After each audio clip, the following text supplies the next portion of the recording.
How are you guys? Hello, everybody. Yeah, it's really dark outside. We're actually getting snow right now. It's snowing right outside my door, What? my window. Yes, it's not sticking. It's definitely more than flurries, but it's not sticking. But yeah, in El Paso, Texas, we're getting snow today. The northeast El Paso area. That's I'm on the west side. The northeast El crazy. Paso has a lot, actually. Mm, We live right by the mountains, so the mountains kind of block us a little bit from any weather, yeah. really. We really don't get a lot of weather here, other than sunshine, which is why my office is set up for sunny Yeah. days. Yeah. Oh my So today gosh. it's like I have an overhead light on, I have Ring light. my ring light on, Yeah. and it's just so dark outside. Yeah. We're getting a storm coming through as well, and it's just barely started to rain. But the barometric pressure has already gotten, Kim is just, I can't with her already. My husband's supposed to be walking the dogs right now because I Oh, didn't get to walk them this morning. yeah. I usually walk them in the afternoon in the winter because it's chillier, and Hmm. I like the warmer part of the day to walk. Yeah. But yeah, I mean, you're gonna get snow then I don't where you are. think we are. I don't think we are. I Dallas think is it's just supposed to gross. get, right? Dallas is supposed to get snow. I don't know. Yeah, Dallas is supposed to get snow. I know Atlanta's supposed to get snow. I mean, a lot of places are supposed to be getting, I've seen snow in like Pennsylvania, Yes, Virginia, like that exactly. area. Oh, um, yeah, Oh, okay. LLPJ. Okay. Someone's yeah. excited. Actually, I would like to get this over with because I've had so much anxiety over this. Um, because I gave you incorrect information on Monday, and I beat myself up more than anybody else ever could. Um, who was that said, oh, Whispering Hills Homestead says it's been snowing for 4 days in Vermont. I've seen that too with Magical Nuts, Michelle. But okay, so here's what happened. I was wrong.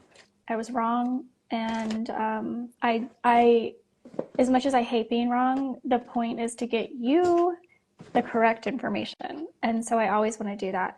And what had happened was I went down so many rabbit holes for this bird flu thing that I went to the CDC's website, and it says, and I quote, based on the limited research and information available, we do not know at this time if avian influenza A viruses can be transmitted to people through consumption of raw milk and products such as cheese made from raw milk in infected cows. I ran with it. And I was like, okay, nope, it's not happening. Well, a friend reached out to me and said, are you sure? Because I found the opposite.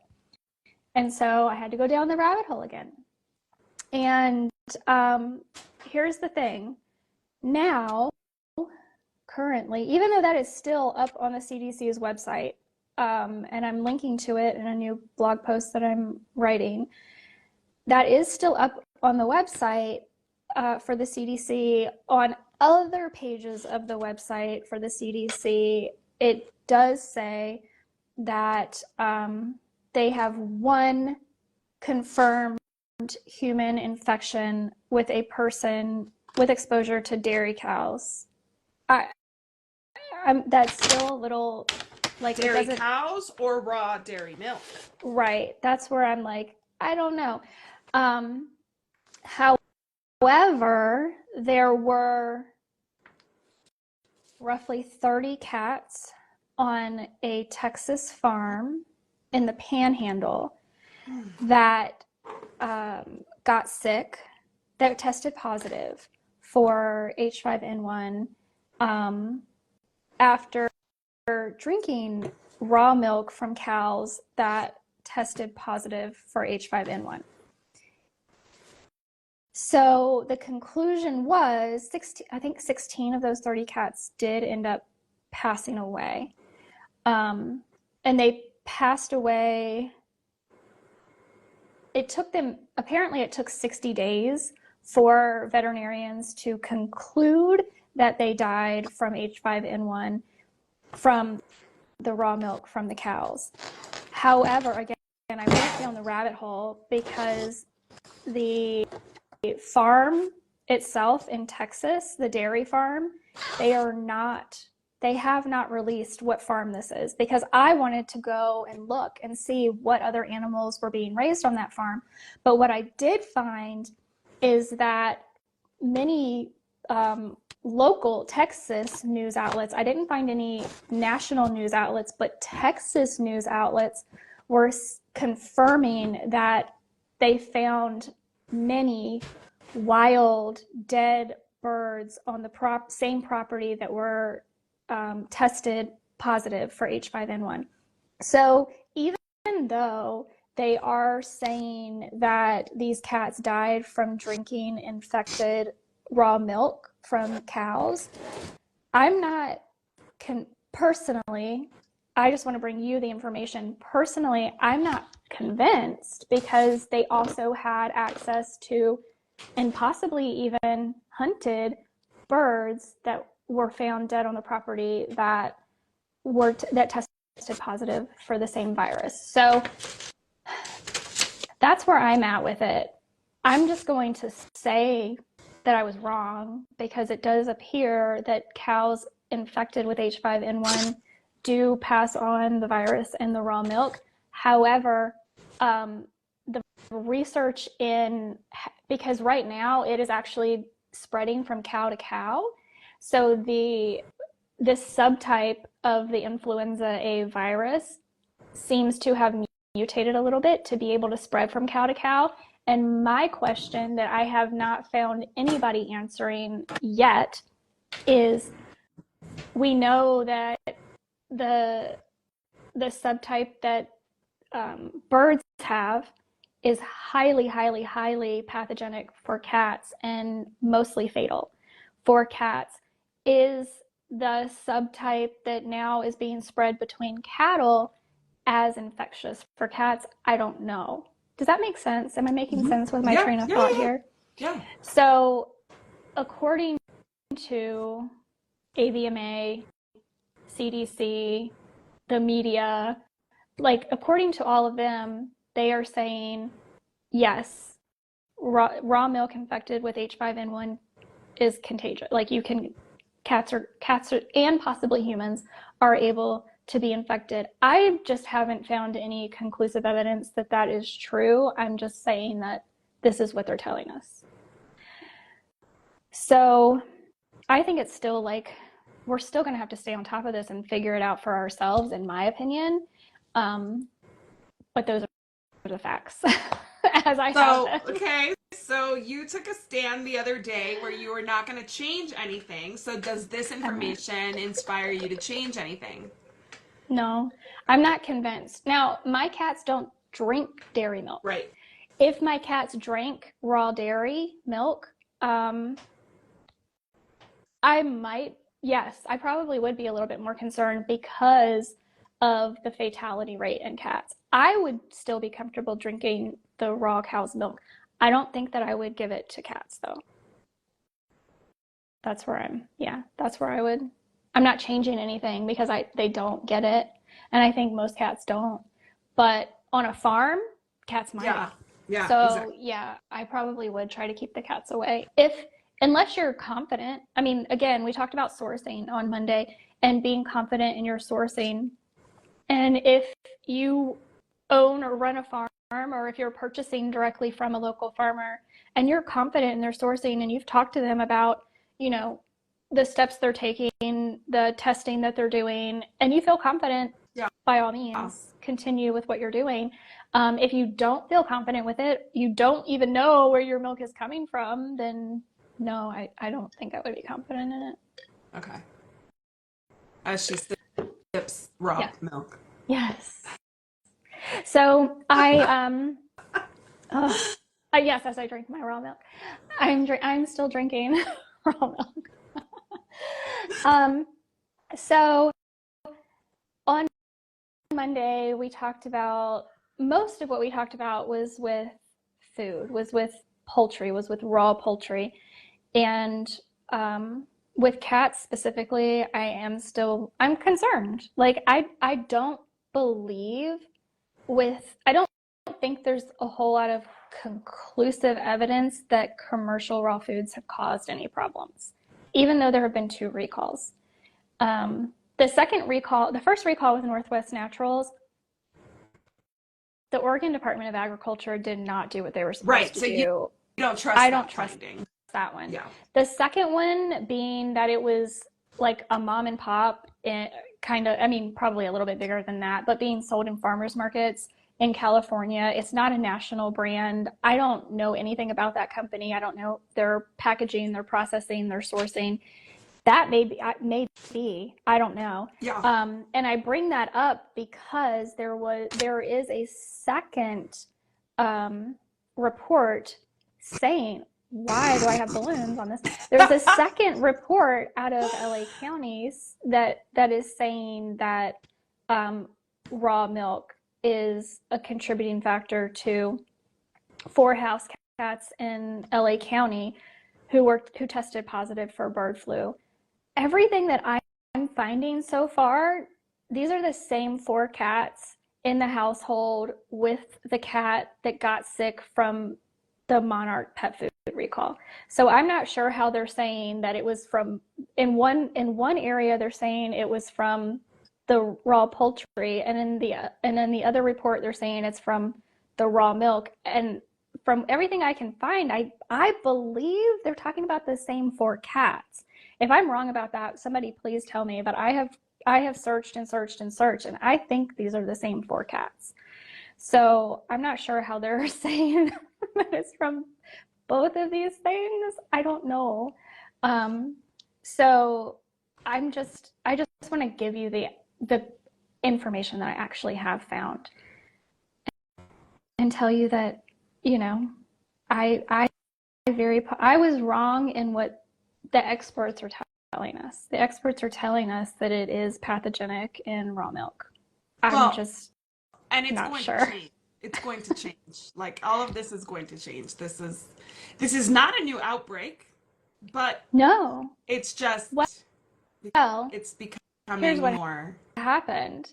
So I did not find this when I was going down the rabbit hole the past couple of weeks on this, but then I saw Dr. Judy Morgan this morning posted that a lab in Georgia performed gain of function research on H5N1 to make it more infectious in mallards.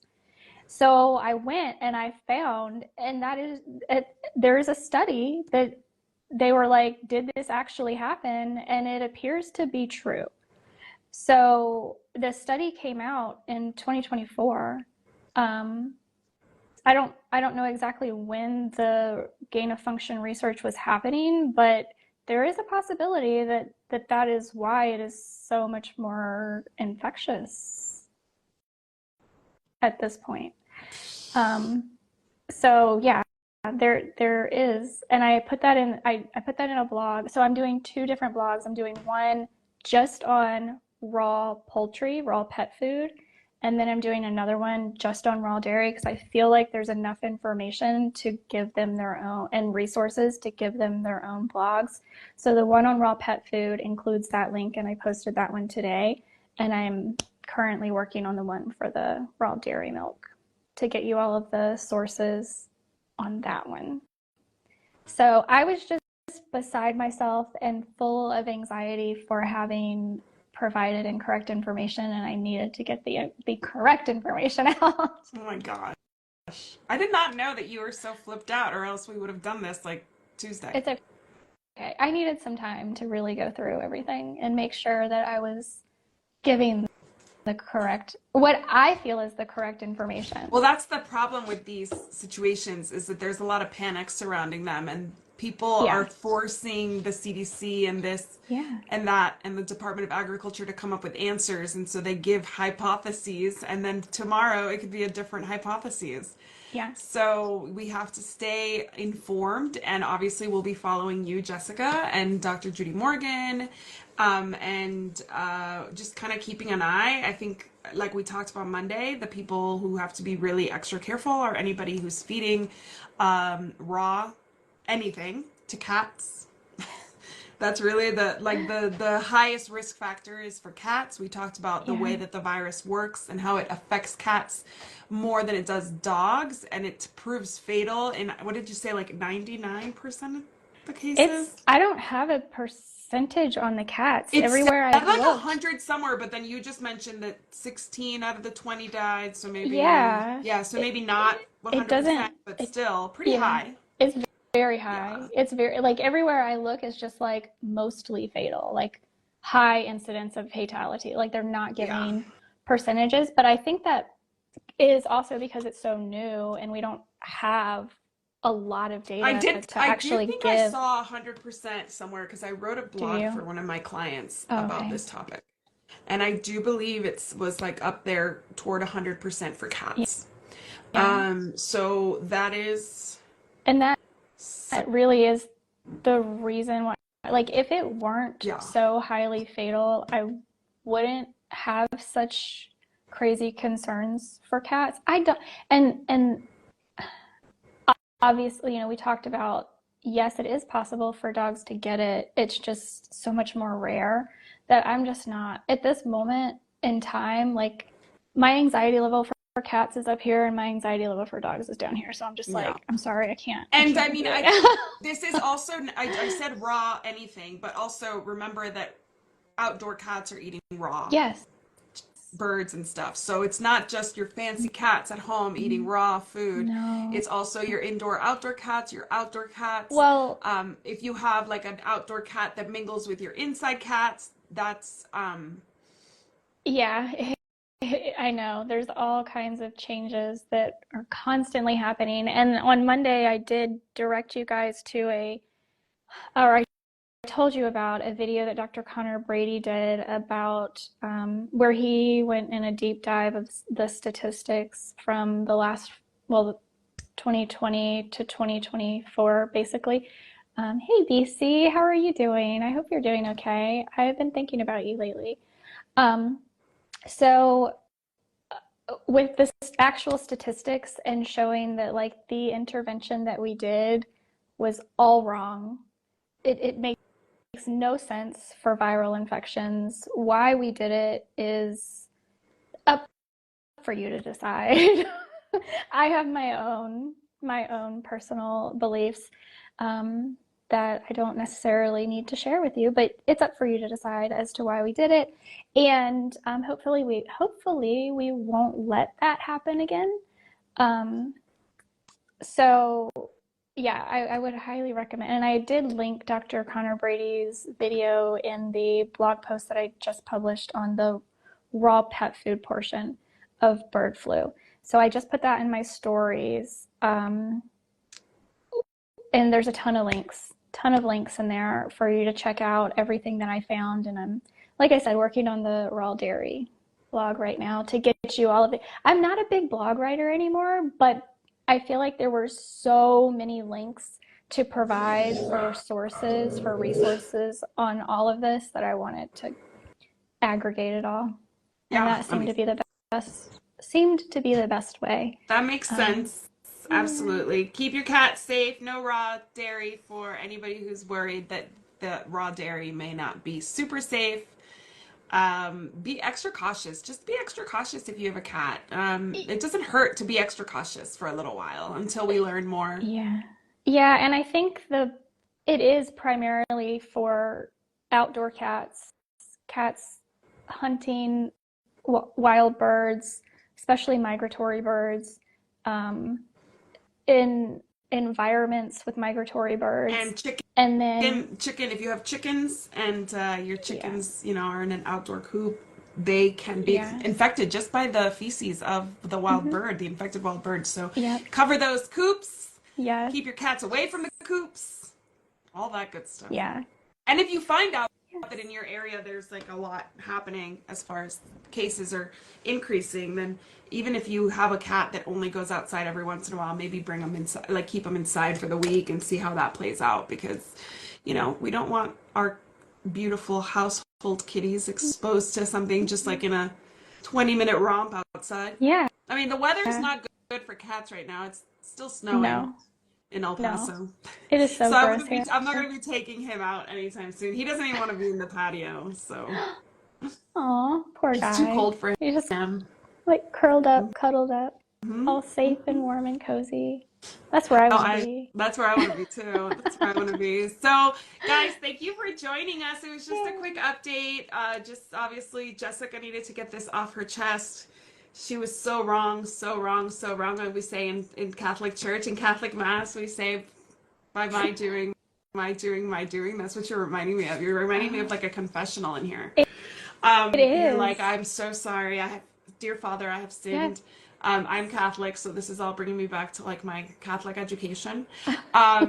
But you are fine, Jessica. Thank you for deep diving for us. Thank you for taking this so seriously and for, just making sure that you keep us all updated. I know this is your passion and you're so knowledgeable.